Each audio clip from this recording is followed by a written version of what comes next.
ক্ষমতার উৎস জনগণ। আমি বলি ক্ষমতার উৎস এই আপনারা, এই জনগণেরা যাদের নাকে ময়লা, দাঁতে ময়লা, পেটের মধ্যে দুর্গন্ধ, আপনি সব ক্ষমতার উৎস। আহারে কি ক্ষমতা!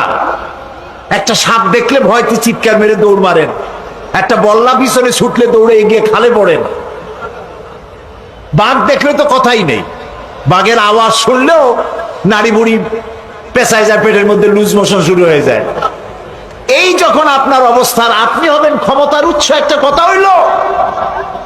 এবং আল্লাহ রাব্বুল আলামিনের কোরআনের সাথে এই কথাটি একদম কন্ট্রাডিক্টরি, এটি সাংঘর্ষিক। সকল ক্ষমতার উৎস জনগণ, এ কথা বলা জায়েজ নাই, এ কথা বিশ্বাস করা হারাম, এ কথা বিশ্বাস করা কবিরা গুনাহ। সকল ক্ষমতার উৎস কেবলমাত্র কে? এক আঙ্গুল আকাশের দিকে উঁচু করে বলেন কে? আবারও বলেন আল্লাহ, আবারও বলেন আল্লাহ, আল্লাহু আকবার।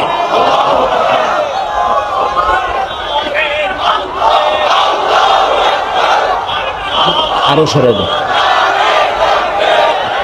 সকল ক্ষমতার উৎস আন্নাল কুওয়াতা লিল্লাহি জামিআ, সকল ক্ষমতার উৎস কেবলমাত্র কে? বলে আল্লাহ।